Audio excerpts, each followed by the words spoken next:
Museum of Contemporary Art Denver presents Mixed Taste, tag team lectures on unrelated topics. And now, introducing tonight's unlikely pairing, ice core sampling and Guatemalan coffee. Please welcome tonight's hosts, Sarah Bai and Bobby Lefebvre. What's up? Good evening. How is everyone? Yeah, welcome to Mixed Taste. I'm Bobby Lefebvre. I'm a writer, performer, and culture worker. And for those of you who are following, still Colorado's Poet Laureate. Yeah. Once and forever, That's Poet it. Laureate. And I'm Sarah Bai. I'm the Nunn Deputy Director of Programming at the Museum of Contemporary Art Denver. Welcome to Mixed Taste. Yeah. So by round of applause, how many of you have been to the Holiday Theater before? Okay. And how many have been to a Mixed Taste before? About the same. That was about the same. Yeah, that's good. Whether it's your first time or your 50th, welcome. The MCA, the Holiday Theater is MCA's home for music, performance, and events. Well, if you've been to one of these before, if you're watching from home, you'll know we have an option where you can play along with the show or answer some questions on your phone. And by now you all know what a QR code is, but just in case, we practice. So you can scan this code right here. And if for whatever reason this QR code isn't working, you can also go to slido.com, that's SLIDO.com, and type in Mixed Taste, all one word. You can bounce around the tabs. You can see the Q&A, or you can see our icebreaker question here. We ask you, what is the most unusual or adventurous place you have ever enjoyed a cup of coffee? Bobby, what's the most adventurous place you've ever enjoyed a cup of coffee? Adventurous. I'm not a big coffee drinker, but I do drink coffee when I'm on vacation. So I've been to some places around the world where coffee is a big thing. I would say most recently, one of the coolest experiences was in Colombia at a place in Colombia that does coffee. It was incredible. I mean, I don't think it gets much better than that. Pretty Maybe perfect. in Guatemala. Maybe in Guatemala. We'll find out. All right, Yeah. let's see where the most incredible places you all. Ritz-Carlton with the Taliban. Awesome. That does sound adventurous. Guatemala, okay, that's good. Antarctica, New Delhi. Antarctica. I wonder who that came from. I Perhaps know, right? Yeah, ice it's core only one of scientist us. here in the audience. Yeah. Coffee bar in Athens. Athens is great. On the Trans-Siberian Railroad. Yeah. That's a Machu good place Picchu.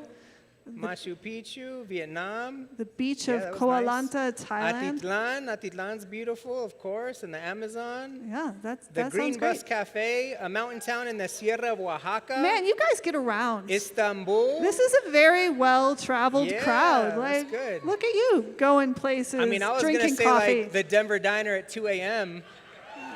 That counts, right? I was going to say my father-in-law's kitchen. I don't know if you've ever drank coffee in South Dakota, but it's different. Right. Well, I think you understand how this thing works. It's really interesting, though. They keep coming in, and I kind of just want to keep playing this game. It's I kinda know, fun. for sure. But we can't, no. alas. We're gonna keep it moving tonight. So Mixed Taste. Mixed Taste is a mashup series where we bring together two speakers who each present on different topics. And then we have a live question and answer on both topics together. At the same time, ladies and gentlemen. Absolutely. And the rules are very, very simple. The first speaker will speak for 20 minutes. Then the second speaker will speak on a completely unrelated topic for an additional 20 minutes. During the first part of the program, no connections are allowed, but during the Q&A, anything's possible. Between the talks tonight, we're going to play a quick game.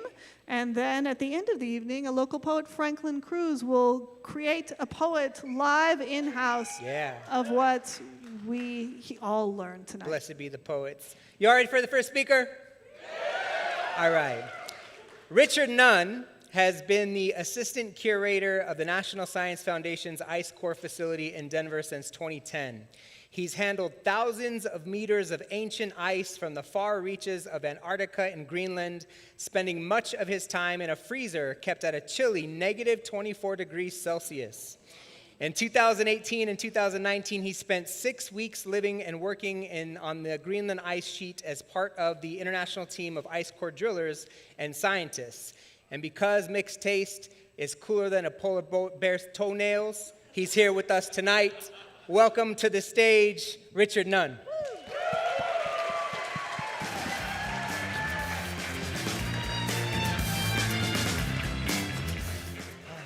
Welcome, everybody. I'm excited to be here tonight. As they said, my name is Richard Nunn. I'm the assistant curator at the National Science Foundation Ice Core facility. Tonight, I'm going to explain to you what ice cores are, how we recover them, and what we're studying them for. Get into a little bit of that science. I've only got 20 minutes, so I'm going to try and cram as much information as I can into that short time as possible. So just kind of a brief introduction. This is the only facility like this in the United States. We essentially act as the central repository for all of the ice cores that have been drilled by the U.S. Polar Program since the 1950s. We also happen to be the largest collection of ice cores in a single facility in the world. We have about 25,000 meters worth of ice stored in our lab, all in these wonderful silver tubes here. The vast majority of our collection comes from Antarctica. Probably about 65% of what we have comes from the southern continent. This map here shows you all of the locations that we have cores in our collection from. Just a couple of highlights. The Vostok ice core, oops, let me go back here. Right over here is the deepest and oldest ice core in our collection. Now, this was actually a core drilled in the mid-90s as a joint effort between the United States, France, and Russia.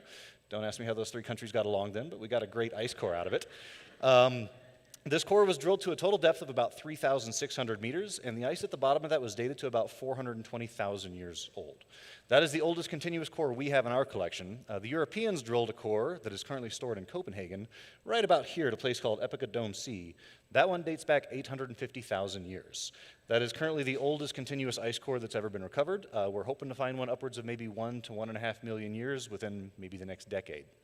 I want to point out this one as well. The Western Antarctic Ice Sheet Divide Core, or the Waste Divide Core, is the most recent deep ice core that the U.S. program drilled between the years of 2006 and 2012.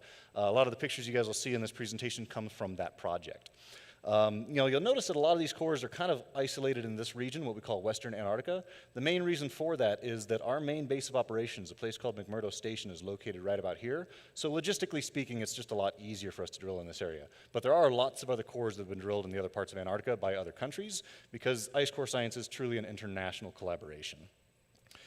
Now, we also have cores from Greenland. Unlike Antarctica, which is an international continent, Greenland is its own sovereign nation, still kind of associated with Denmark.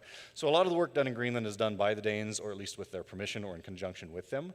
The vast majority of Greenland ice cores are stored in Copenhagen, but we have a handful in our collection, including this one right here, the GISP-2 core that was drilled between 1988 and 1992, probably one of the best cores ever recovered from Greenland. They went to the thickest centermost part of the ice sheet, and they drilled through all 3,000 meters of the ice and actually recovered some bedrock from underneath that. And that particular core was dated to about 100,000 years ago.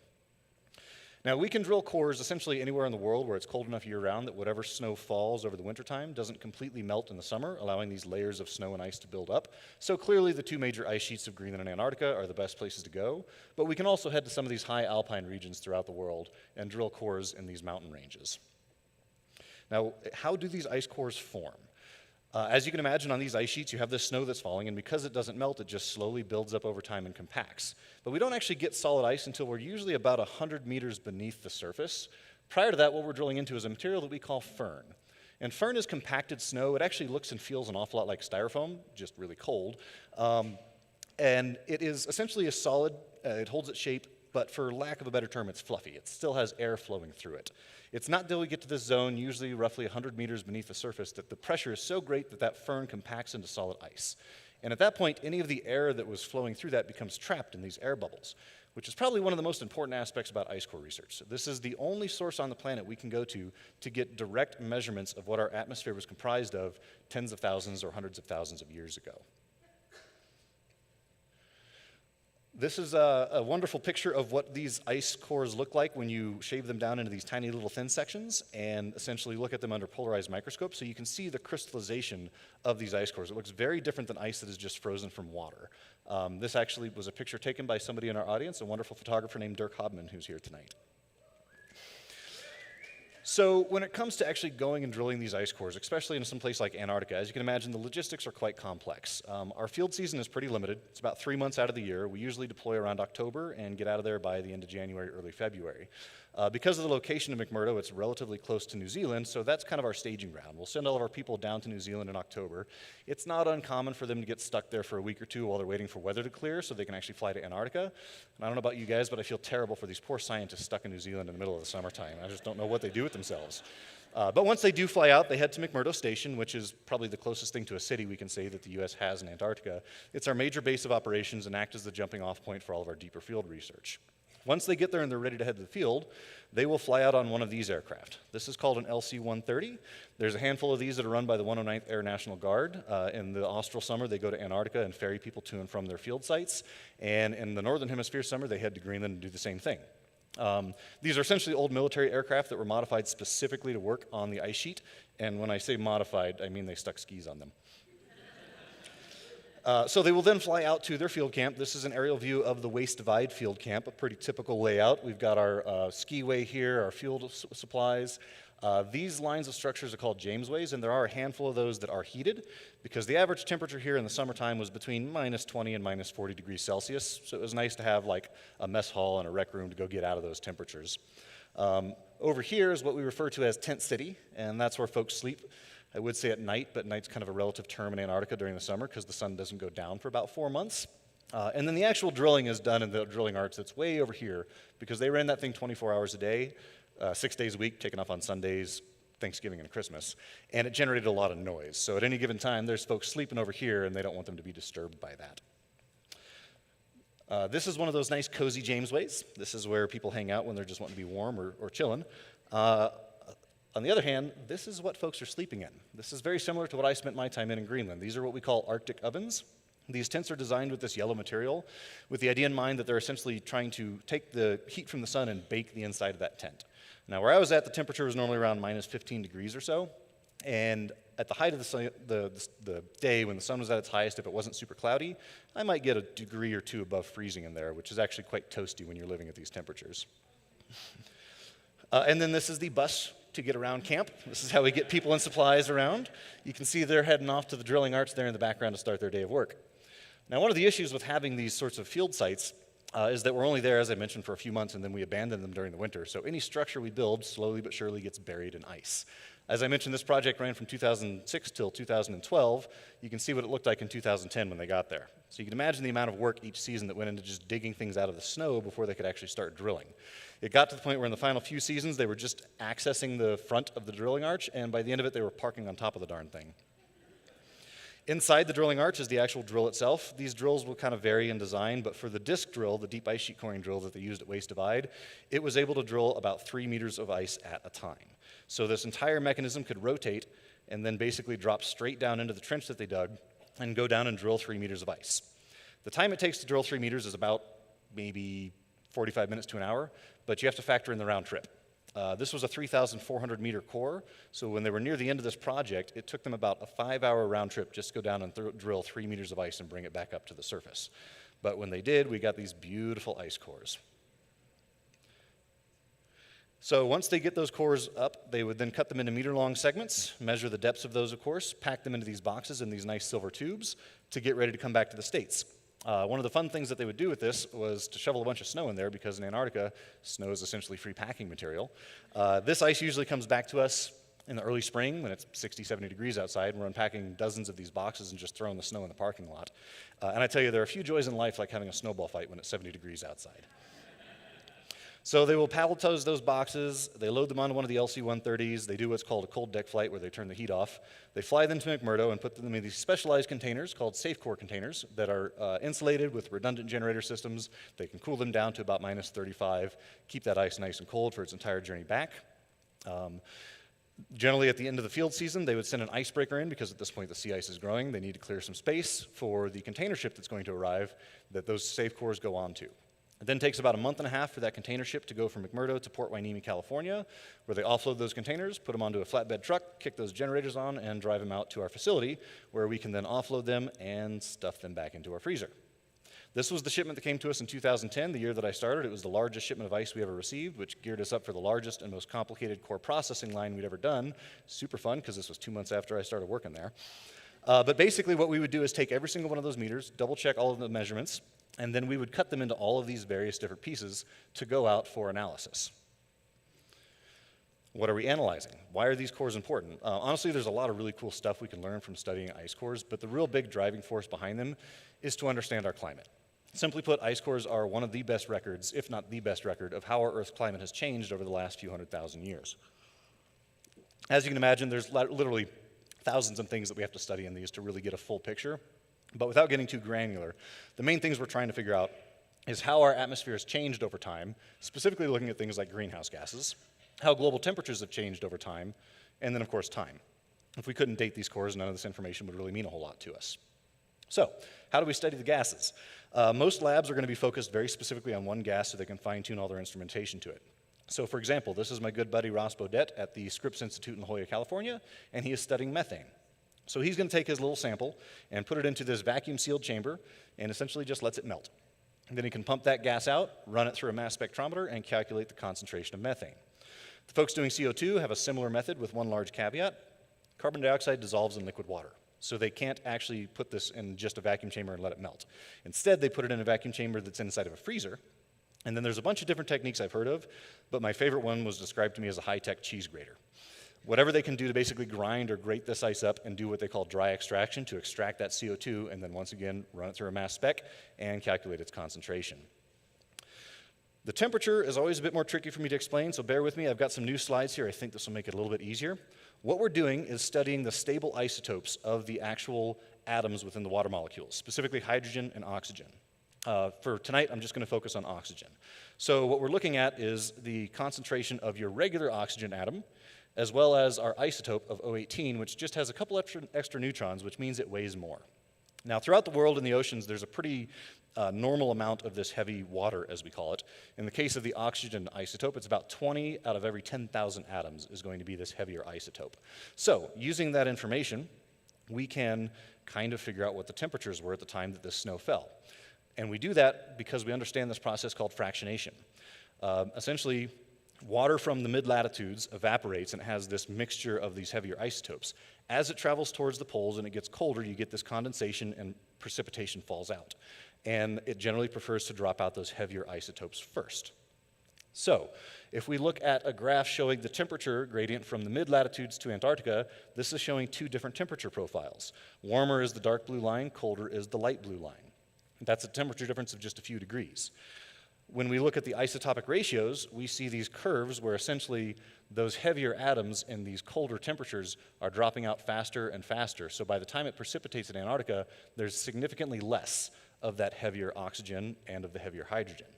Understanding the physics of this and doing a lot of modern day studies, we can basically look at the ratios of this ancient ice because these isotopes being stable don't decay, and we can directly correlate that to a temperature at the time that that snow fell. And then lastly is the time. There's a number of methods that we use to date these ice cores. Primarily it has to do with seasonal variations in the snowfall. In a perfect world, all of our ice cores would look like this right here, where we could just count the layers like we count tree rings. Essentially what you're seeing in this picture is the amount of dust concentration as it varies from summer to winter. In the cooler winter months, you get a lot more dust in the atmosphere, and you'll actually get these cloudy bands of these snowfall. And then in the summer months, when you don't have as much dust in the atmosphere, we get these clear bands. You basically have a cloudy and a clear band, that equals 1 year.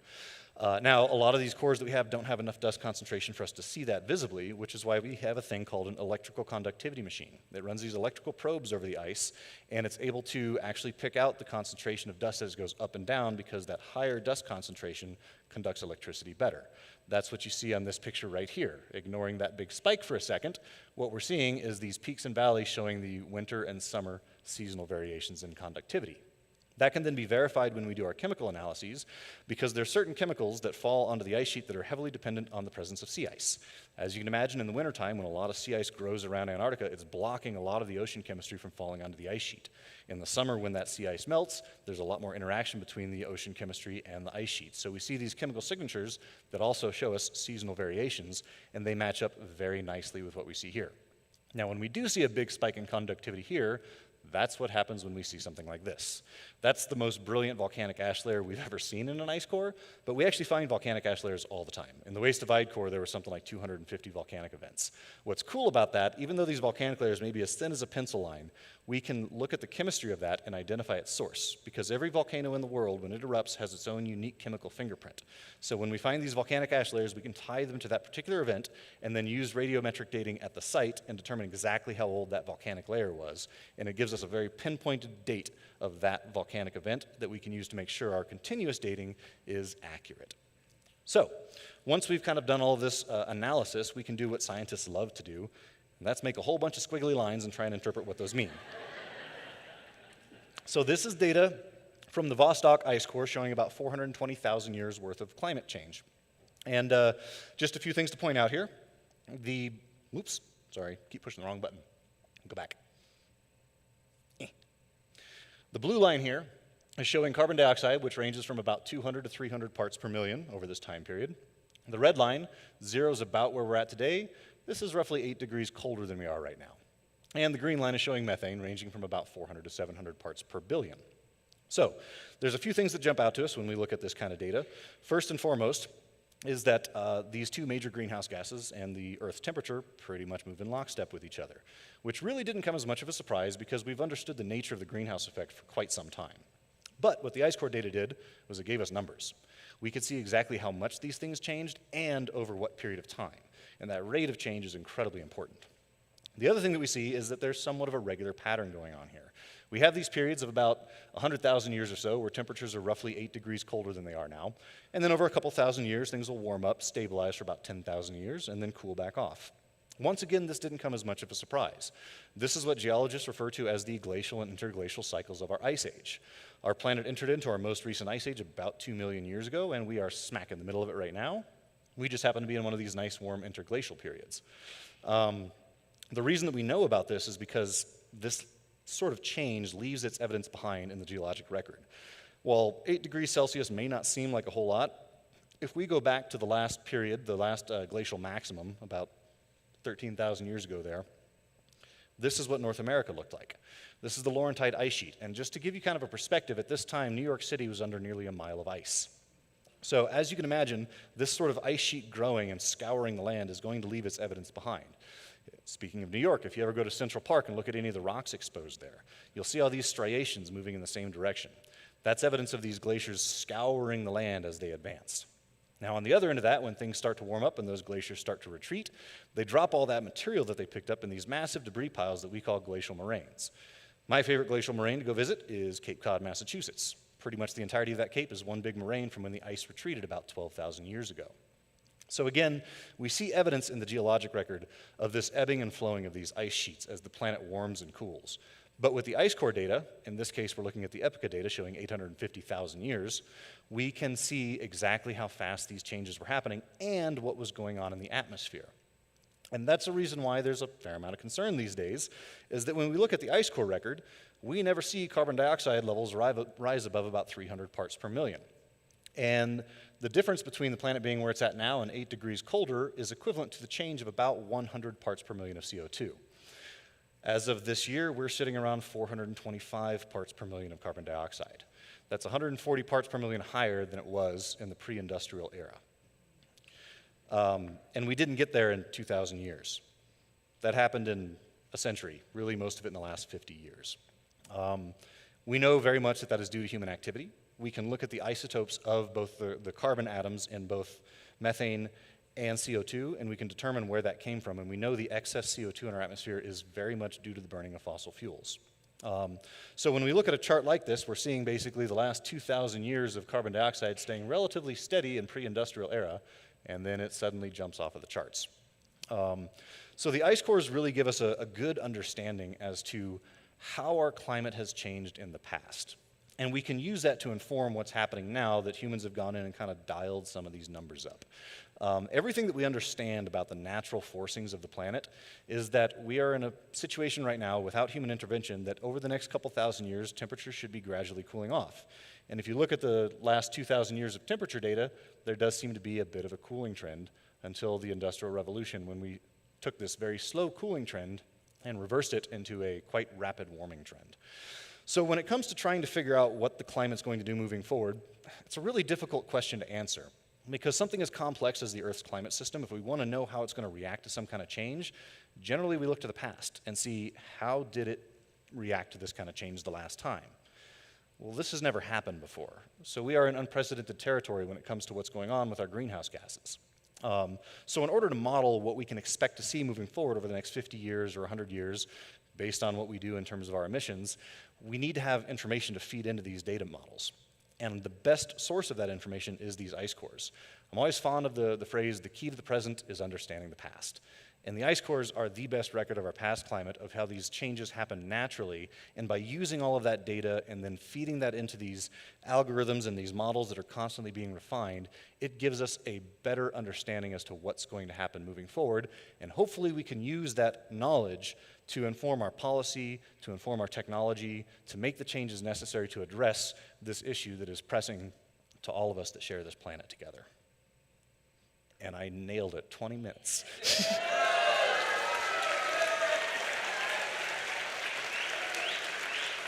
Thank you.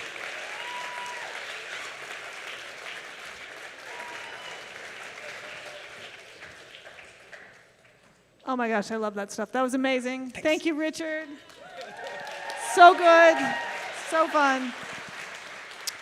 And now it's halftime. It's halftime. There we go. Feel free to get up, stretch your legs, grab a drink. We are going to play a little game, and I'm going to invite Chanel Hughes to the stage. Chanel is the host of Black People Know Things, and we invited Black People Know Things to create some halftime entertainment for you here this summer at Mixed Taste. And tonight, Chanel has put together a quiz for you on ice cores and Guatemalan coffee. So I'm going to turn the mic over to her, and she'll be, in a moment, inviting Franklin Cruz to join her on stage. And you can play along and see if you know more about ice cores and coffee than Franklin. Good luck.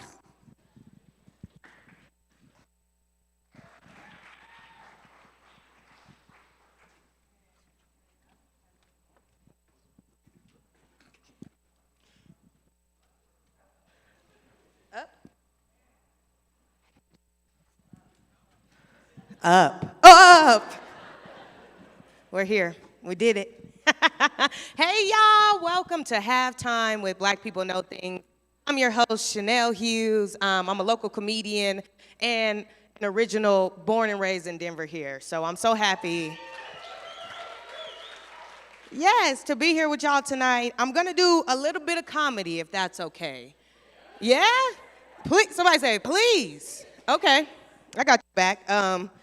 Yeah, I was like, they turned my mic off. Maybe I'm not doing comedy. No, I am. That was a great, y'all, wait, give it up one more time for Richard. That was great.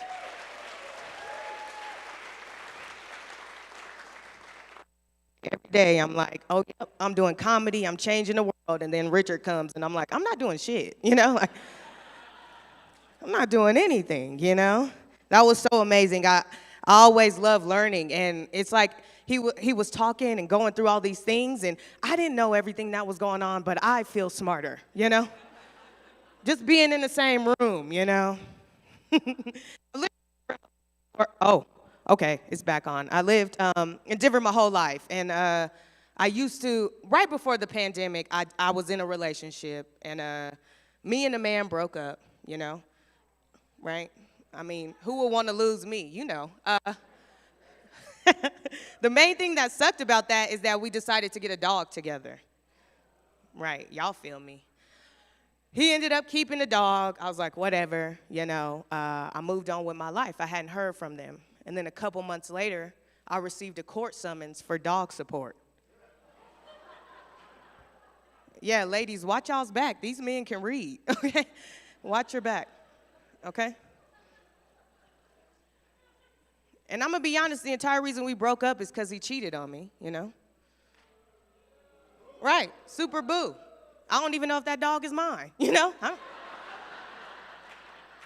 don't know.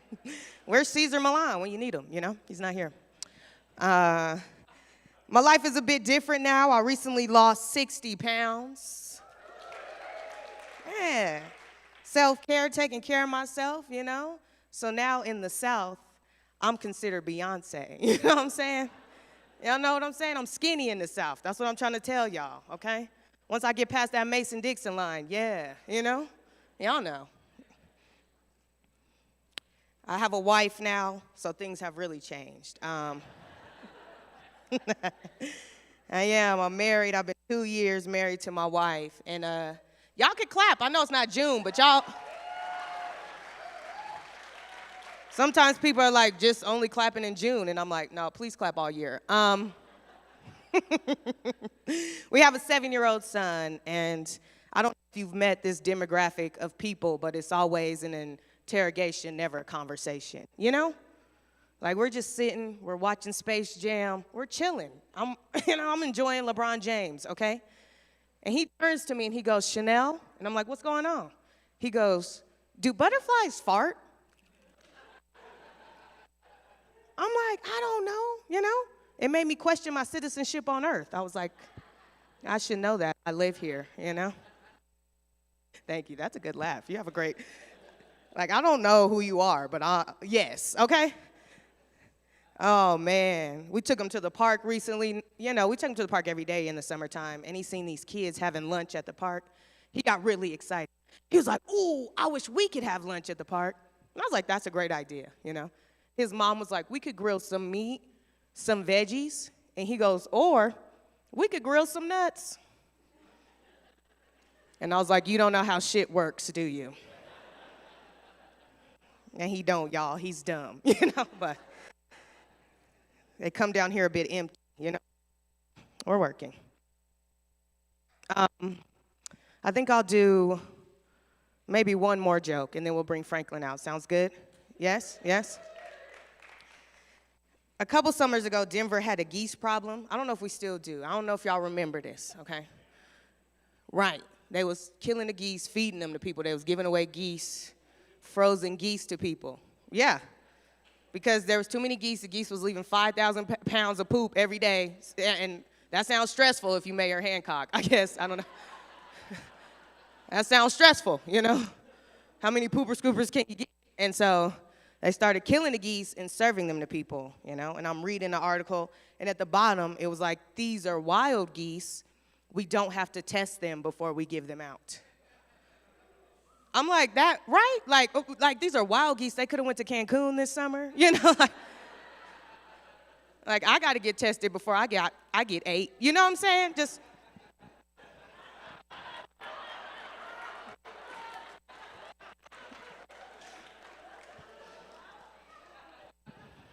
All right, Franklin, come on out. Thank y'all so much.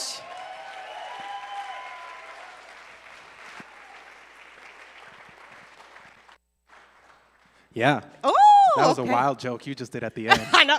Praise. I had to get it in Praise. there, you know. I was like, it's just a little bit, you know. All right. All right, y'all give it up for Franklin, the audience. Yeah, give it up. Give it up. Looking vibrant today. I know that you thought Franklin was your friend, but they are not, okay, audience? You are going to be going against Franklin today in trivia. I need you to focus, okay? I need you to get your Slido up, because Franklin is no easy competition. Yes. All right, y'all got y'all Slidos up? Yeah? Feeling good? Okay, we'll get to our first question. Where is the National Ice Core Science Facility? Who was listening? Lakewood, Colorado, New York, New York, Anchorage, Alaska, Seattle, Washington. So here's the situation. Was this in there? I'm going to embarrass myself a lot during this, just to let you know. Cool? What? I don't know if this was in the presentation. I said if y'all was It listening. was but- at the beginning, and Yeah, then there's right? a lot of other information that I have to keep track of. So it's like when you hear someone's name, and then at the very end, you're like, oh, they were a lovely person. What were they called? Okay, so you saying you learned so much, and now you got to Truly. search. It was genuine information. I just had a lot in my brain. Yes! So Okay, what's your guess? I'm going to go with, because it's cold, Anchorage? Okay, all right, Anchorage. Audience, let's see what the audience. It's Lakewood. Sam. I know! I told you. I'm It's not okay. lying to you. It's okay. It's all right. That's just 1 for the audience, 0 for Franklin, but we're going to Dang, keep it it going. was right there. What was the first national black company? Black and Bold, Smith and Cannon, Sip and Sonder, Black and White Coffee Roasters. Just purely for phonetic reasons, because I love the way it sounds. That's the only qualification for this answer. Sip and Sonder. That's a good one. That sounds like someone I would go out on a date with. Oh. Uh-oh. It wasn't.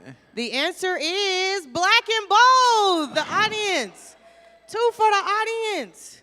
Franklin, come on now. I told y'all. Franklin, come on now. How old is the oldest ice core sample that's been discovered? 5 million years old, 1.8 million years old, 800,000 years old, 2.7 million years old. I feel pretty sure about this, kind of like a kid who asked for McDonald's and they're like, they'll for sure give me McDonald's, right? 800,000? Let's see what the audience thinks. Let's see, audience. Okay, y'all both thought that and y'all was all wrong. That's so cute. What? It's 2.7 million years old. That's what I have on my thing, so. This is embarrassing. But now it's even things up, you know? We'll proceed. Yeah. 2 for the audience, 0 for Franklin. Producing 245 metric tons of coffee every year, where does Guatemala rank in coffee production globally? First, 5th, 9th, or 13th? So there's a fact in my head. I don't know if it's accurate or not, but I think Brazil is number 1. Okay. So I'm going to go with number 5. 5. Okay, let's see what the audience is talking about. Wow, not y'all both wrong to get in. Is this what is this change? Yeah, it's 9th.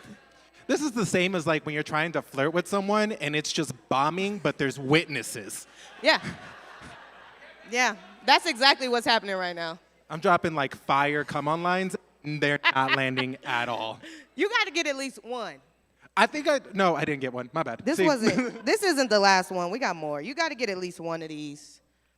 Who was the first person to reach the North Pole?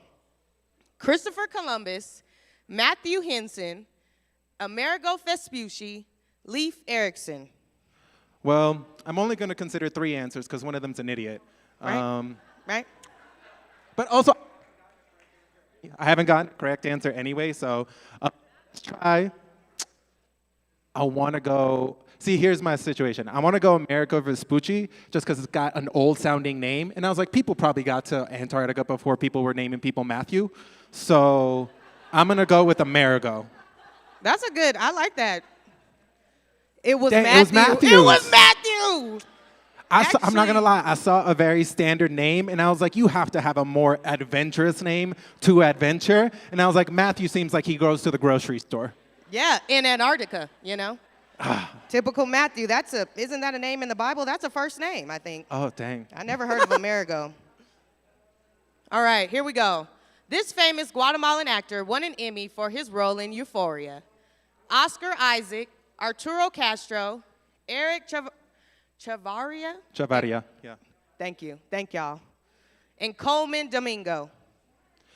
This is like a very age-specific question. Like, you gotta know what Euphoria is. Like, I heard about it in the TikToks and in the Instagram Reels. I never watched a single episode. You out of the zeitgeist is what you're telling us. Let's go with Oscar Isaac, because that's the... Oscar, okay. Let's see what the audience...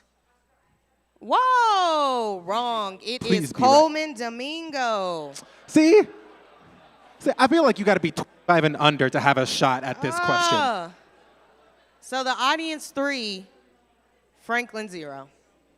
Oh, I'm fully aware of how bad I did. I'm fully aware of how bad I did. Okay, all right. That's the end of our trivia. Yes. Praise y'all. Franklin will be back later with a great poem. Thank y'all. Thank you, Chanel. Thank you, Franklin. And now, on with the show. And now, on with the show. I like to do the lines for both bits. All right. It's my pleasure to introduce our next 2 speakers who are going to be speaking to you tonight on Guatemalan coffee. Kristin, Lacy, and Vivi Lemus are the co-owners and co-founders of Convivio Coffee, a woman and immigrant-owned, fully bilingual cafe. Inspired in Guatemala, Kristin, who was born in the United States and spent years working in Guatemala, is the head of Enjoying Coffee Aromas in Early Mornings. It's a great title. While Vivi, who was born in Guatemala and moved to Colorado years ago, is head of Whipping Up Delicious Treats with a Smile. That's my title too. Weird. In Guatemala, a convivio is a get-together where all are welcome. At Convivio Cafe, they celebrate the roots of this neighborhood, some deep, some newly planted, as they grow them side by side. Please give a warm welcome for Vivi and Kristin.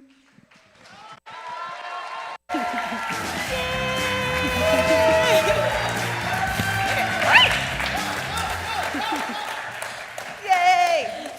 Well, hello, buenas tardes. My name is Vivi, and I have lived in Denver for 20 plus years. I do not ski, do not snowboard, do not camp.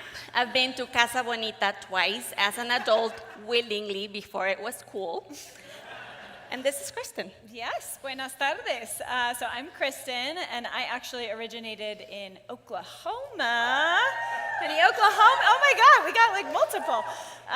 Yeah, but I lived in Guatemala for a few years. But being from Oklahoma, I like to say that I dated a cowboy twice before it was cool. So. There we go. So as Sarah said, we are the co-owners and socias of Convivio Café, an immigrant and women-owned Guatemalan-inspired, fully bilingual cafe here in the north side. Has anybody been before? Anybody been to Convivio? Northsiders? Awesome. Thank you for coming. So yeah, we're going to talk at you for the next 20 minutes. Thank you for signing up for that. But we have lots of pretty visuals to keep you stimulated. And these days we were talking about it, and we're like, you know, you could just like hold up a chat GPT, Google thing or whatever, and like find out all the interesting facts about Guatemalan coffee that you want to know. So our goal tonight is that you leave with a feeling more than facts. So a feeling of like, what does it feel like to drink a really good cup of coffee? What does it feel like to know where that coffee came from? To think about all the steps that it took to get to your cup. So that's what we hope to do. But before we get there, there's one thing we need to get out of the way right off the bat. Yeah, we're just gonna say it, coffee sucks. Am I right? Coffee totally sucks. Okay, maybe it doesn't suck, we shouldn't say that, being coffee shop owners, but it's very complex. Coffee has a complex kind of story. Yeah, when you think about it, coffee is very complex on how you process it, the million ways of methods you can prepare it, and it's certainly complex in its history. Yeah, I mean, like most things in life, it's not black or white. It's literally brown in this case. It's café is brown in Spanish, so that's a new thing you learned tonight. So yeah, coffee has a complex origin story, but no matter where you go, think about it, coffee is bringing people together. Yeah, which is what we're trying to do at Convivio Café. So we like to say that no matter your origin, you are invited to our Convivio. You know, Vivi and I are not Northsiders originally, but we were invited into this neighborhood to start our coffee shop, and we feel really super proud and privileged to be able to create this bilingual community gathering space where we hope that everybody feels welcome. You know, some people come in and they're like, give me my like double shot, super cool, dopio. Roberto knows this. I'm looking at one of our baristas with like orange zest on top and a giant, you know, ice cube or something. And we're like, we can do that. We can totally do that. Other people come in and they're like, I don't know how to pronounce all these fancy things, but I want my cafecito and maybe with some cream and sugar. And we also say, totally, we can do that, you know? There's no wrong way to take coffee. The important thing that we hope you walk away with is that it's a really long, beautiful art of making coffee. And we believe that coffee creates spaces where people can belong and connect, no matter what. So you signed up for Guatemalan coffee. We're gonna get started. We're gonna break it down. Guatemala, then coffee, and then Guatemalan coffee. So, Vivi, you want to take it away with Guatemala? Okay, guys, so this very proud Chapina is supposed to wrap up Guatemala in 5 minutes. So you gotta just send me those vibes, because that's a lot. Okay, first off, Guatemala is that place south of Mexico and the beginning of Central America. Any Centroamericanos in the house? Okay, so Guatemala is a very tiny country. It's about the size of Tennessee, but it has amazing flora, fauna. It has Pacific and Atlantic coastline. It has black and white sand-battered beaches. It also has beautiful lakes, beautiful Amazing. topography, all kinds of amazing views. Freshwater lakes. Look at that. In That's addition to actually the ocean, with the volcano in the background. And let me ask another question. Has anybody here climbed a 14er? Cool, cool, cool. Cool, cool. Good for you. Well, I'm here to tell you that Guatemala has 34 volcanoes, okay? part of the Ring of Fire, some of them at 13,000 feet and higher, and active lava on some of them, okay? So that's really cool because besides volcanoes and lakes and beautiful, beautiful geography, you have rain. Not like it rains here in Colorado, but rain like it's pouring rain and you cannot hear yourself think because it's so powerful. And with that rain comes gorgeous, lush, green vegetation everywhere. Yeah. All right, so set up the stage. Now let's talk about the cradle of the Mayan civilization, Guatemala, okay? So ancestors, we couldn't be here without them. So let's talk about the Mayans for a second. You've got architecture, astronomy, a written language, okay? A calendar, and freaking chocolate. We have the Mayans to think about that. I mean, come on. And as great mathematicians and scientists, they came up with a number that does not identify itself as 1, but it's the 0. And when you think about football matches, how could we keep score without that number, right? We got the Mayans to thank for that. Guatemala also has beautiful cultural diversity. There are 32 Mayan languages actively spoken in Guate, plus two Garifuna and Espanol in that tiny little place, okay? Guatemala has beautiful, beautiful people. And Guatemalan people are resilient, and we have maintained a rich cultural diversity depicted by our beautiful textiles, proudly displayed by women's huipiles like the one I'm wearing today, which I think it's an actual work of art. We also have an amazing rainbow of produce, fantastic food and cuisine. You got like the Mayan rooted layer flavored stews with layers of herbs and spices and dry roasted chilies. And then you have Caribbean influenced dishes like tapado, that it has fish, plantain leaves, plantains, coconut water, and all these delicious flavors. Guate has not one, but two Nobel Prize winners. The first one in literature, Miguel Ángel Asturias, whose work was informed by the Mayan culture, Guatemalan history, and the plight for freedom. And yes, let's state the facts, despite several interventions by outside forces that have led to armed conflict due to very different changes, included an agrarian reform, and then that clashed with international interests over, you think gold? Nope, bananas. Yes, people. We had strife over bananas, that's true. And by the way, out of this conflictive story, we count our second Nobel Prize winner, Peace Prize winner, Ms. Rigoberta Menchú. And this is a proud woman that survived and shared the plight of the Mayan and the spirit thriving fight of Chapines, as we say. So that's beautiful, but did you also now have something else to thank Guate for? The Happy Meal.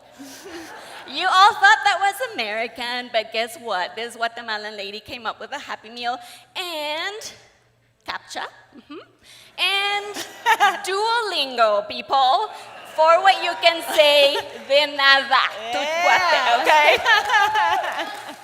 So, you know, this is really cool because when you think about Guatemala, soil, volcanoes, lakes, Mayan culture, all of that, the pride, the celebration, the cultural mezcla, freshwater lakes, traditions, languages, it doesn't really make sense in this tiny little country. But when you put it all together, it makes the perfect spot for coffee. Coffee! You guessed it. So, Christina, 5 minutes, Okay. coffee. 5 minutes, coffee. Yep. Here we go. Quick, rapid fire session. Coffee is the most widely consumed beverage in the world, okay? Move over water. We got brown stuff that has caffeine in it, and it's gonna knock our socks off. So 2 billion cups of this stuff is drank every day. Every day around the world. So we'll start with the really cute story of cute goats. There's this guy, Kaldi was his name. He was in the northern plateau of Ethiopia, and he was hanging out with his goats. He was a goat farmer.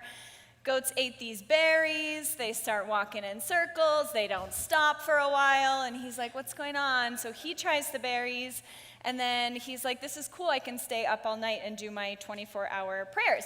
So he starts drinking the berries, or eating the berries all the time. And the berries make their way across the Arabian Peninsula. So then coffee does make it to Europe in the 17th century, and it was actually banned in a lot of places. It was like a forbidden drink.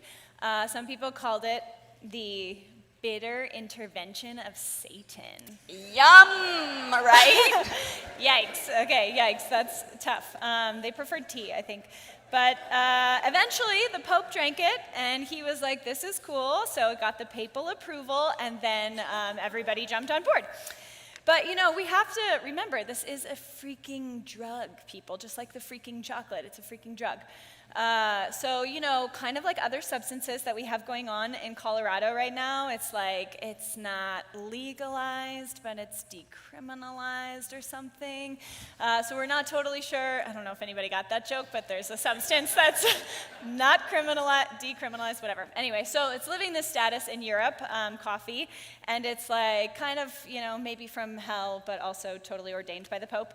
So it starts being drank by everybody in coffee houses, and people start, you know, gathering around crowded tables. They're talking about politics and social stuff, literally starting revolutions. Some of the first coffee houses were called penny universities because you could pay 1 penny for a cup of coffee and have a very stimulating conversation and learn some stuff.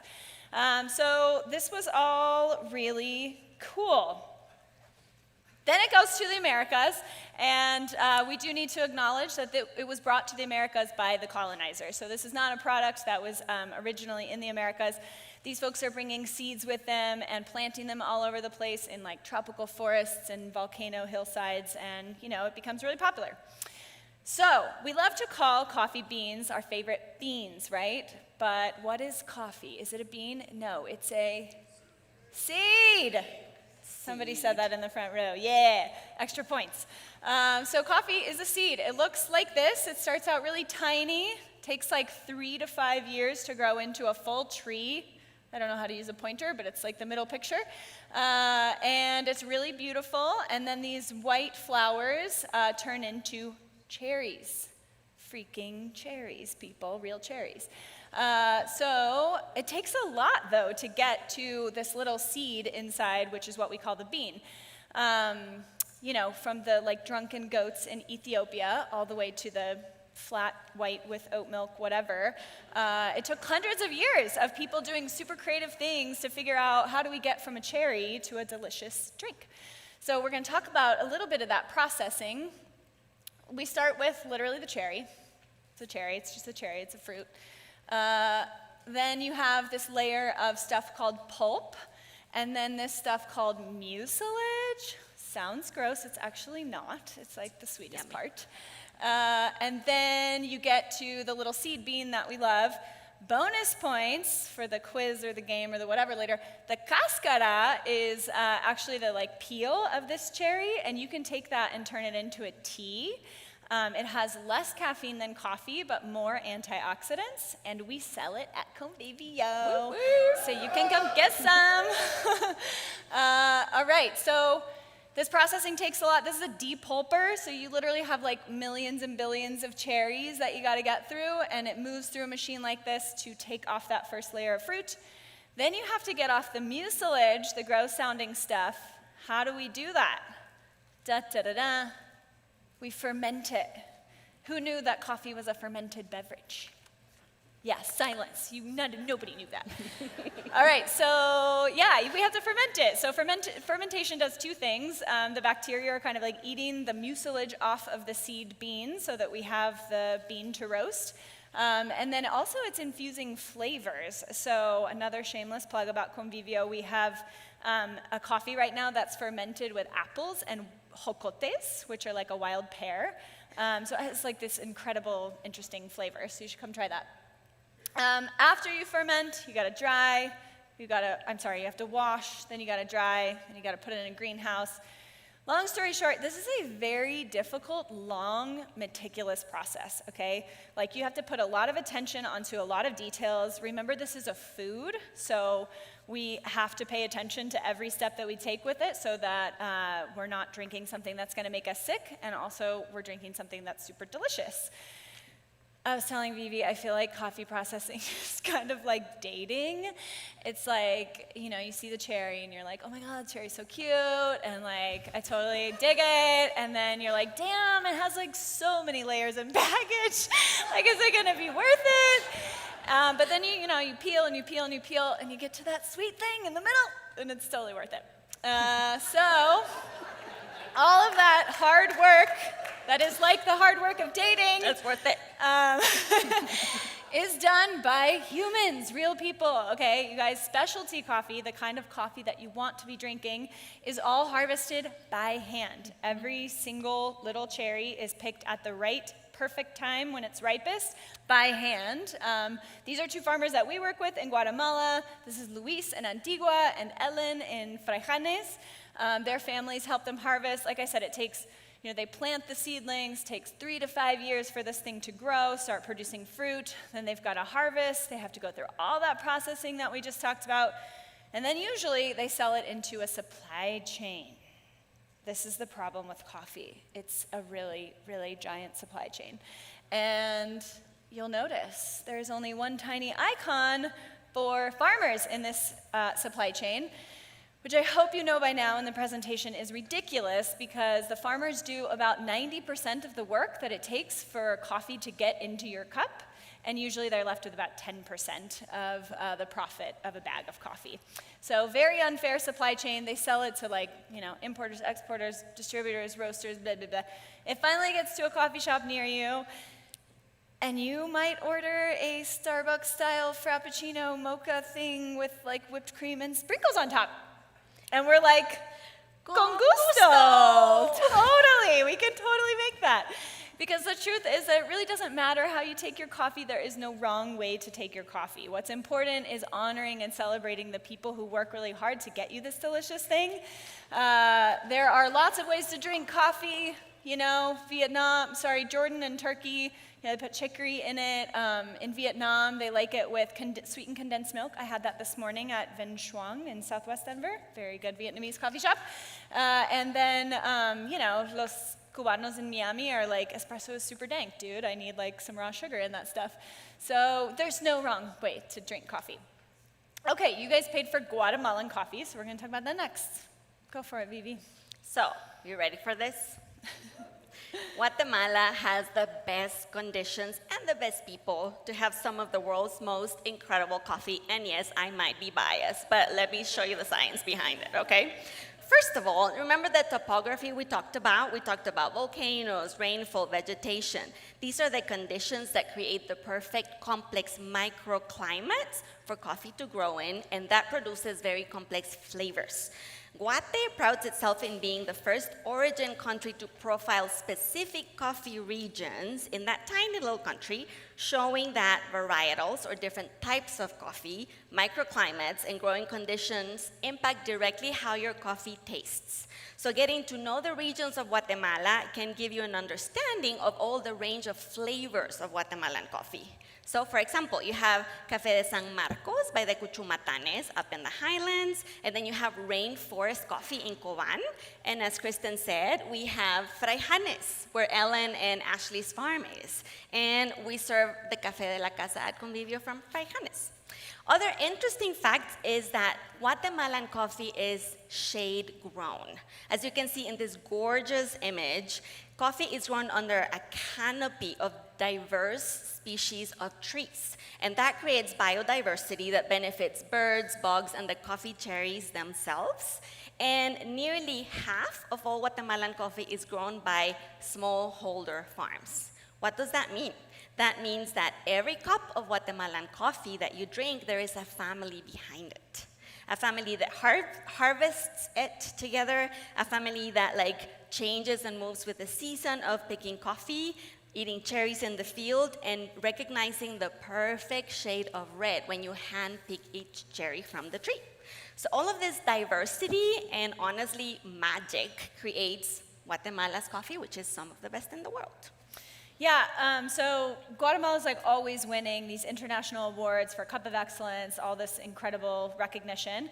But let me ask you a question. How many times has anybody ever you go to a wine store and you see like champagne actually from the region of Champagne and you're like, yeah, $10 more, totally. Like, I don't know, that seems good, that seems right. Has anybody done that?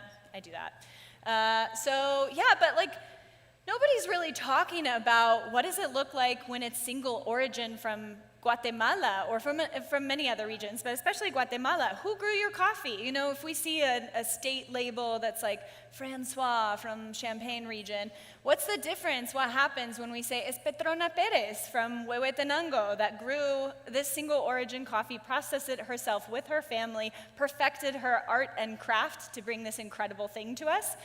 Would we pay $10 more a bag for that? So, we're down, we did not nail it like Richard. We gotta get on it. Okay, so as we said in the beginning, we want you guys to leave with a feeling, right? That idea. What does drinking a Guatemalan coffee in a Guatemalan style mean? So let me do this really quick. I feel like it doesn't matter in the world where you are. You could be at this very fancy coffee shop with like monogram china and like La Marzocco machine, you know, with like super fancy whatever. Or you could have cafe in the field, you know, with like dirt floors and corn and rain outside. It just brings people together. But in Guatemala, coffee is slow and sweet.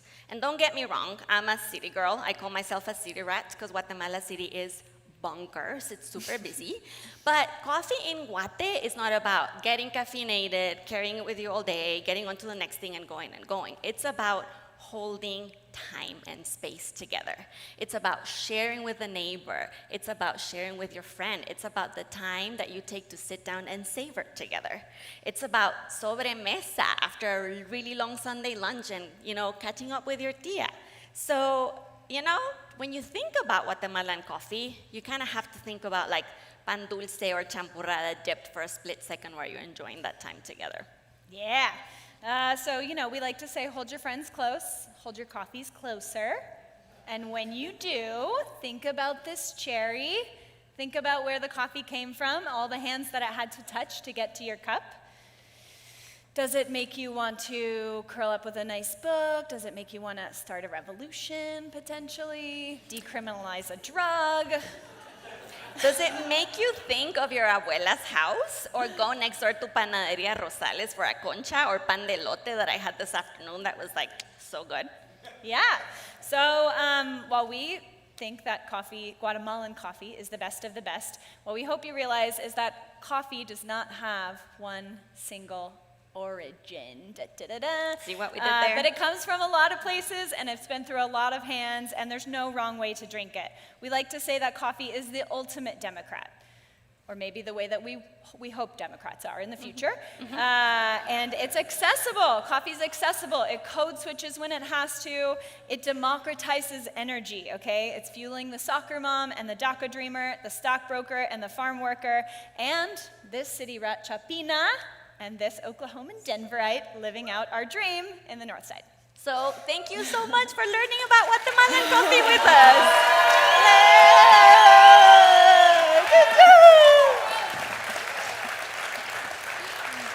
Give it up one more time for the speakers. Thank you.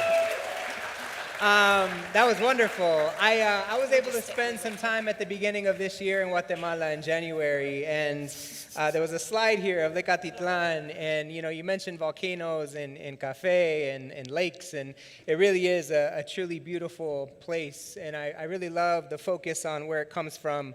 I think a lot of times consumerism, capitalism, it gets in the way of us understanding those stories and seeing the people. So thank you one more time to Convivio for the presentation. So now we are going to get started with our Q&A. It's time to type your questions into the field here. Again, we are connecting ice core sampling and Guatemalan coffee, which is crazy. Like, who in the world would ever say, I'm going to go to an event where they're going to take questions for ice core sampling and Guatemalan coffee? But you're here tonight. This is going to be really cool. When you all make those connections, we have this cool little gong here. We're going to recognize the connections by making some noise on the gong.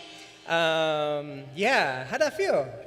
So Good. fun. That was great. Yeah, it's fun, right? Yeah. Super, super cool. So we're gonna do some, this is my favorite part of the night is like trying to figure out how people see these things come together.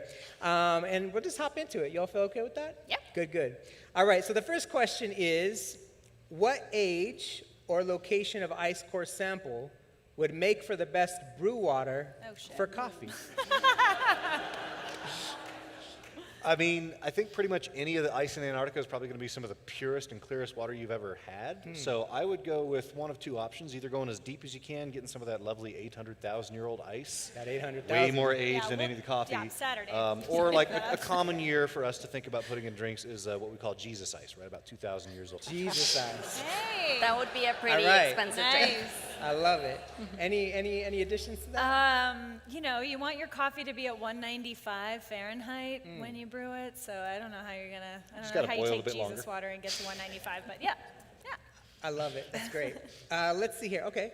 How will climate change affect coffee growing and ice samples in the next 50 years? Oh my gosh.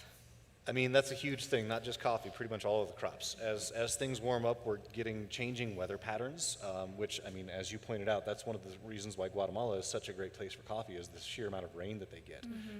And it's not just that they might get more rain or less rain, but especially having both a Pacific and an Atlantic coast, the effects of climate change are going to be felt by countries like that a lot more than, say, Colorado, where we're in the interior of a continent.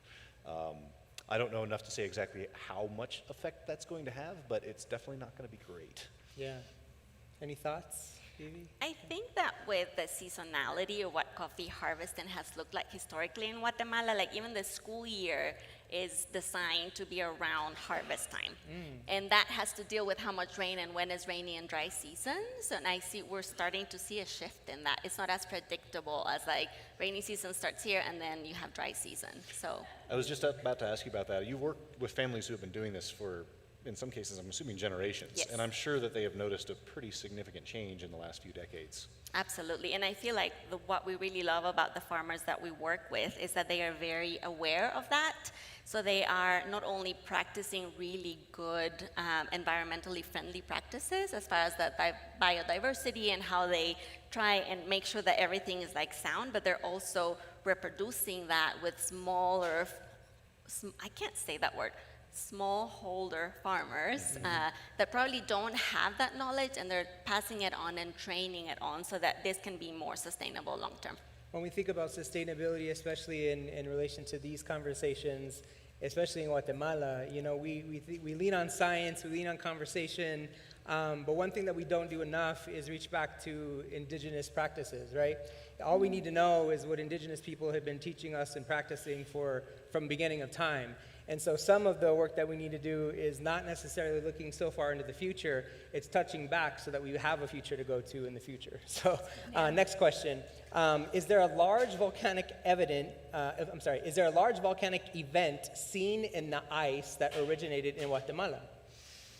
Ooh, I don't know the answer to that. I think most of the volcanic events that we see in, say, Greenland, for instance, come primarily from places like Iceland and North America. And a lot of the events in Antarctica are from places closer to that, the South Sandwich Islands, places like that. To the best of my knowledge, things in the Central American region don't make it far enough to leave a significant enough trace. But that is now a really good question that I'm going to look up. Yeah. That's a good one. What would it look like if it did? I wonder, It would probably be not visible. If that's so far away, the only way we'd be able to detect that is with our different chemical analyses. Like we see spikes in all kinds of different things like sulfur dioxide and whatnot whenever there's a volcanic event. Generally, we can actually see the layer, but every once in a while, the ice is completely clear, and we just get this massive spike in something that tells us, hey, that was a volcanic event of some sort. It's incredible. That was one of the things, this is exciting for me tonight too, because our poet, Franklin Cruz, he's also like a science nerd, and I love it, right? So listening to Franklin like geek out behind me during your presentation was like extra fun. Next question is, how can we best support coffee farmers if we work in the coffee industry? Well, that wasn't a connection question. Where's the ice? Hey, Just kidding. we're gonna rock with this. Great That's question. what we're gonna do. You wanna go? Dale. Yeah. I don't know. I guess one thing I was thinking about, I think what's most important for us is just like the simple act of honoring and knowing where the product even comes from and how many steps it took to get to your cup, like we talked about. I think another thing I'm thinking about with climate change, the 3 to 5 year range is really important. So you have, like all these farmers have trees at different stages of growth, but the fads of like the coffee industry change in a second. So one day it's like, okay, we need you to plant 100 acres of this geisha variety because that's a new thing and everybody's into it and it's like happening in Europe. But then it's like 5 years before you're able to even harvest that and then getting that into the supply chain. So I think it's like recognizing the risk and the like literal reality of farming a real product versus what maybe our like consumer lifestyle wants, is trying to get those to match up a little bit more and like commit to something, like commit to buying, like we commit to buying a product from a farmer, say like, okay, this is your whole season supply. You have harvested this. We are going with the like apples and jocote fermented coffee because it's delicious and like we know you have a lot of it and you worked really hard to get that product out. So we're gonna like honor that in our coffee shop. So I think that's probably where I would say to focus. What's the vibe like there around that? Like, are the farmers like acquiescing to the demand of these consumer trends? Because I know like places in Oaxaca where they're making mezcal, the mezcaleros aren't necessarily doing that. They don't care about us over here, which is great. But what's the attitude toward that in Guatemala? Like, how do they deal with that? Because it's also hard because that's their livelihood, right? So what does it look like there? Well, one thing I was going to say, we kind of missed this in our presentation, but a really sad reality for me when I worked in Guatemala was realizing how many farmers had never actually tried their own coffee. So because profit margins are so small, and then the supply chain is like so long and extended, a lot of farmers are just exporting everything that's good, and then they drink Nescafe. So they're like, I don't know what a flat white oat milk thing is. I don't know what geisha variety is. Like, I don't know these fads. So I think that's part of the work too, is to try to like integrate with communication technology. I think that's getting better. I mean, we literally text with our producers like every day. So we can keep up with that a little bit faster. Yeah. Would you add anything, Vivi? I think it's very interesting. The two producers we have now, it's one that's a third generational production. And then we have another that's a very small to very young guys that are so excited about experimental coffee. So I feel like, how do you foster the one that is like more traditional, more scheduled, more, predictable, if you want to call it some way, and at the same time give the younger, generation that's doing something totally out of the bat, giving them that opportunity so that they can also, make sure that the world tastes whatever they have to offer. Sure, yeah, that's great. This is interesting here. What is the coffee drink of choice while drilling for ice cores? As high octane as possible. Okay. Coffee is the lifeblood of most people in the ice core community. Definitely when we were in Greenland, we had some cold brews that had me wired for way longer than they should have. Wow. But yeah, coffee is an incredibly important, that's when we're making our food supply for one of these field camps, coffee's at the top of the list of what we need. Yeah, knowing what you all know about coffee, what would you recommend for next time he goes? What would you give him to take? Gosh, it sounds like you got enough meditative steps in your day, so the pour over's out, because that's the only reason I make a pour over, is just so I can watch it. So maybe something that's just warm quickly. Oh yeah. Anything you have, Vivi? French press. French press. I think it's where it's at, and probably just grabbing the whole thing instead of just pouring it out. You keep your hands warm, and then you just drink out of the. I don't know. Can you speak to the process of extracting ice cores in coffee and how heat plays a role? For example, roasting beans and factors like friction while drilling. That's a really good question. So that is one of the reasons why our drilling time is so slow, is because we don't want to generate the kind of friction that's going to melt the ice cores. So we have these tungsten carbide tips that they're just kind of slowly grinding through the ice to drill that 3 meters, which is why it takes 45 minutes to an hour to do so. There are a couple of drills that are designed not to recover core, but just to punch a hole in the ice, because they're either trying to get to bedrock or through some of the sea ice or into one of the subglacial lakes that we know exists. And these are what we call thermal drills, where we're actually generating hot water and just melting a hole in the ice. What about, we mentioned a little bit about the environment that it takes to cultivate, or to grow and cultivate coffee. Anything about heat, or I found it really interesting that it grows underneath the canopy. It's really, really cool. I think I was also thinking of the parallel of the process of roasting coffee. The coffee that we have at Convivio is farmer roasted, and when most people ask us, like, how would you compare different roasts, like the light roast versus the dark roast, and how we like to say it, it's like, have you ever baked cookies, Have you baked a snickerdoodle cookie that's like really like soft and pliable and doesn't need as much baking time, versus like a brownie that probably needs like a chewy center and a crust part. So I think that when you think about the work of the roaster and making sure that you extract as much flavor of the coffee without killing it, so that you can't really taste the notes, I feel like that's what comes to my mind. Yeah, I love that. That's great. Simple question, but kind of profound at the same time. I think motivation is always important. This question is, how did you all get into this work? I think that's connected to both. I fell sideways into it. I was getting my bachelor's degree in geology at the Metropolitan State University here in Denver, and I was working as an intern. Go Run Run! Yes, go Road Runners! We got some MSU cats in the house. Go Road Runners! So I was studying geology. I didn't care about anything that was less than a million years, so ice cores didn't really even weren't on my radar. But I got an internship at the USGS on the Federal Center, working at the Rock Core Lab, where we have a bunch of rock cores that are drilled from the western parts of the U.S., and they just kind of shared space with the ice core facility.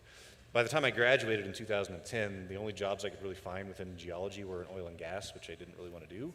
And a position opened up at the Ice Core Lab, and I figured, well, I've been helping to curate rock cores for a couple of years. Ice cores can't be that much different. I just got to make sure they stay frozen. And hey, I might get a chance to go to Antarctica or Greenland or something like that. So took the job just because it was nice to have a job out of college. And within the first year, I just fell in love with the science, with the community, with all of the incredibly intelligent people I got to work with. And here I am 13 years later, so I think I like what I do. That's Very incredible. cool. Yes, Yeah. absolutely. What about you all? What's the journey? You want me to go first? Yeah.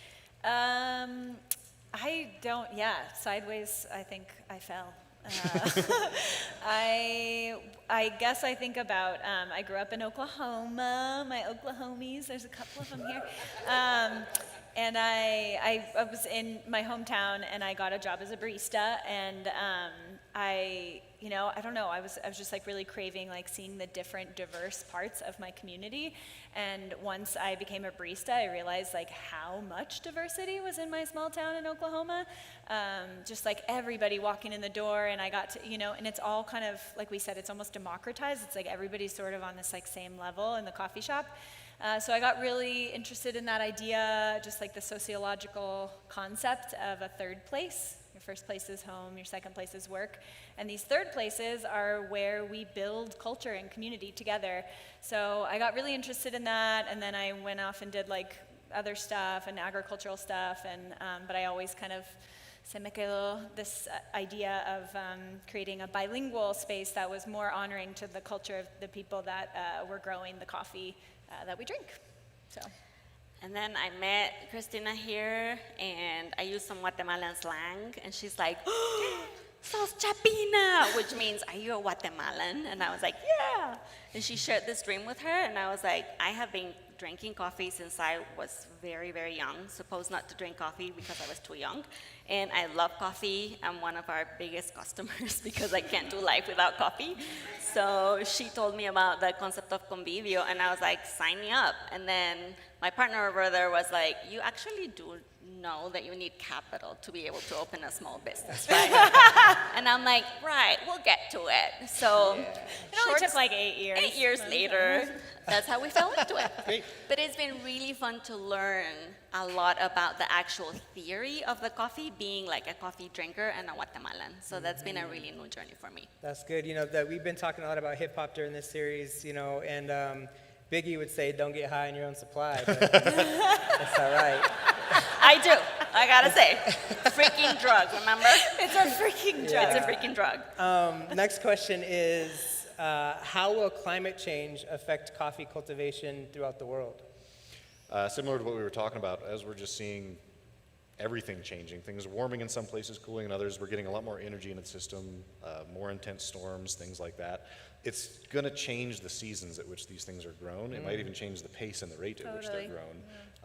Some of it will shift. We may find some places in the world where coffee is really not great to grow, where it might actually be better to grow. But a lot of the places that are very established right now, over the next few decades, it may become more and more difficult for them to actually be able to sustain the type of growing that they've been doing for generations. Yeah, I mean, one thing I think about is like in Central America, something that's affecting the coffee supply is la roya, like the rust. It's like a bacterial sort of thing growing on the coffee trees, and that is really impacted by climate change. It's similar to the beetle thing that we have here, where like the seasons are not doing the thing that they used to do, so the beetles are not dying here, and that's how they're like overwintering and eating all of these pines. And so that's happening in Central America. It's like the seasons aren't having enough of the fluctuation like they used to, that this rust is just spreading at this really terrible rate.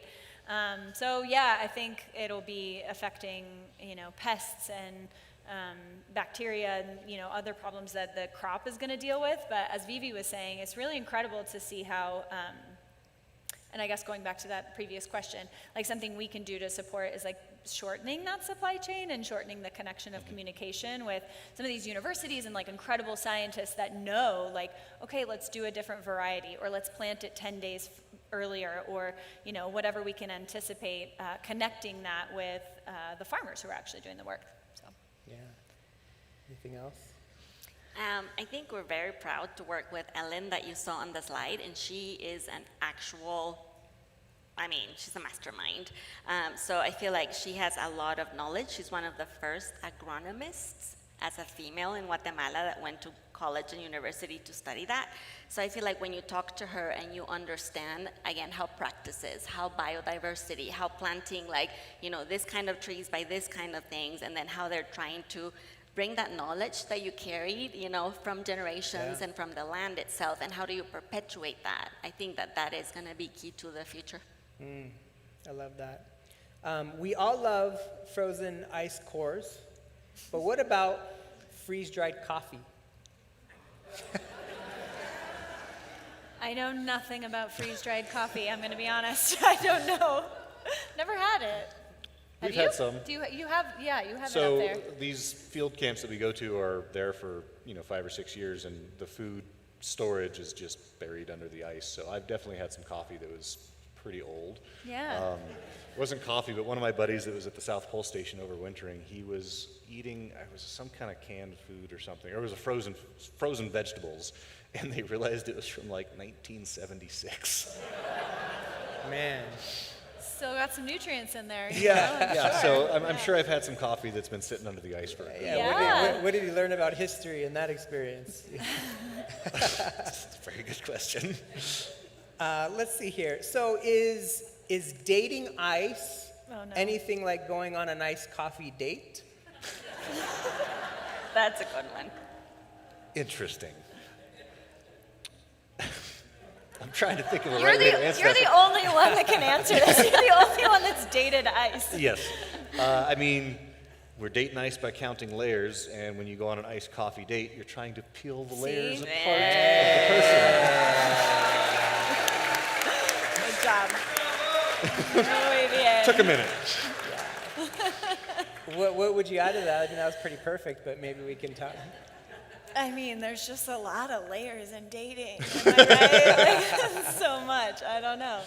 Yeah, I'll have to date some ice someday and see if it's similar. Is there citizen science or open source data related to ice core sampling that you know of? I don't know that there's a lot of citizen science, but all of the data is open source. Because everything that we do, at least that the US does, is funded by the National Science Foundation, it basically means that all of these ice cores belong to you and I. This is all taxpayer funded. And so when somebody does drill one of these cores, they have their time to do their analysis on it so they can publish their paper. But once things have been published, all of that data then becomes available, and most of it is hosted on the National Oceanic and Atmospheric Administration's website. You got to dig down a little bit, but you can find all the raw data from ice core research for the last 70 years. Yeah, great. One more question, is that cool? This fun? Yeah? This is kind of funny, I like it. This is a good place to end. If I date a farmer, will they do 90% of the work? Let's not even answer. Let's just end it right there. Thank you all.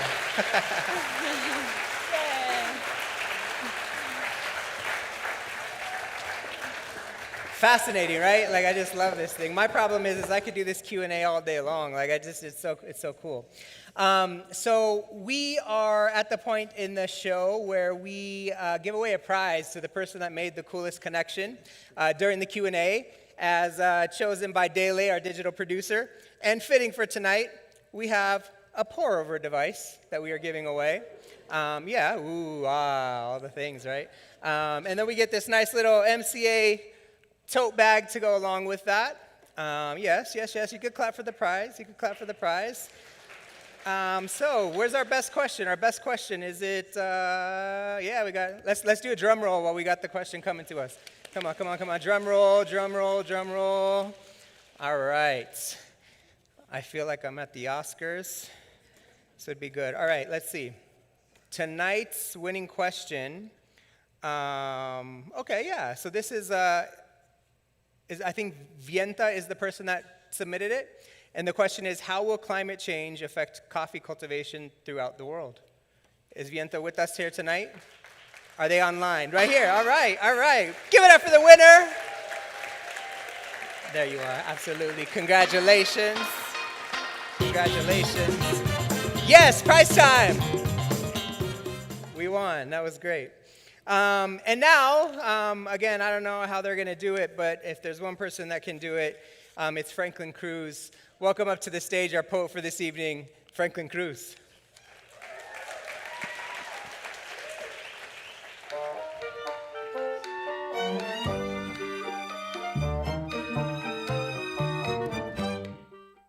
I know how an off and off button works. Thank you all so very much for having me here. Thank you all so very much for the presenters. I thoroughly enjoyed it and have both visited your place and just like am an ice nerd type of person. So this is, like Bobby said, something that I very much enjoy. I took a couple of notes, which is like new for me. I literally usually just come up and start talking, but there are a couple things that I want to get into. So last look at that. Sounds great. In my family, we drink coffee even when the night is coming. We drink coffee when family visits. We drink coffee for quinces. We drink coffee because we're bored. We drink coffee because the kids are loud. We drink coffee because the dogs are also loud. We drink coffee because they're all loud together, and this is still a joyous moment, so why not drink coffee anyway? When my mom pours the hot water into the brew, I know that sound will cue everyone to come into the kitchen. This is the convivio of everyone who is in the household, even if it's 2 people, 4 people, or 15. This is a call like an alarm saying, come to this warm-hearted moment here at the kitchen table. We laugh, and the air changes its atomic scale. You can feel everything that is warming in the atmosphere, like the chest itself is a volcano, and we are warming up this whole kitchen. Like our laughter and all the memories that pour out of us are just the lava. When I look at this moment, I want to freeze it. I want to take everything in this moment and just cool it down to its most cold level and let it store itself so that later on, 800,000 years from now, you can melt it and hear my grandmother still laughing. You can still hear the children in the background playing with the toys. You can hear the teenagers scrolling on their phone. You can hear the tias telling all the old stories that we've heard 1,000 times, but aren't they beautiful just now? When I think about freezing this time, I think about all the years my father has worked in the field, come home at 10 o'clock at night and said coffee was the last thing he wanted to taste. I think about my grandfather who worked remodeling houses and always took his thermos with him, how you can tell all those stories are still here, so when I melt them, I feel all this history pour over myself again. This is the most wonderful brew I have ever had. The way the flavors have been roasted by all the years out in the sun. The way we bring them back into this house, process them either in the kitchen or in el campo or in the backyard. There's always a field for us to return to. When I think about all the weather that has accumulated to create this certain circumstance right here, I'm thinking, wow, what a miracle. What a collection of circumstances it had to be just to make this one cup of deliciousness, this cup of memory, this one cup of union. When I think about my family and I think about all the years and millennia that has come to be, I think about Mexico or Guatemala, all the soil that is collected, all the tears, all the blood, all the nutrients to make this one brew. And I'm again thinking, wow, what a cycle, what a beautiful cyclical journey that we have come through, mainly like the atmosphere, mainly like the environment. When I think about my family and sharing a cup of coffee, I think this is a ceremony, one that is extended for thousands and thousands of eons. What a blessing to have this still in our home. Thank y'all. So good. I'm not muting myself. Yes! God bless the poets! Yeah.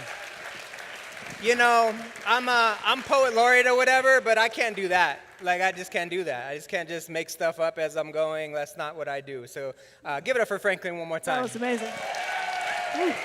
Give it up for Kristin and Vivi and Richard and Chanel. And thank you to you, our audience. Please join us next week for the last mixed taste of the season. It's going to be lit. When we talk about the penal system and radical imagination. Yeah. Good night.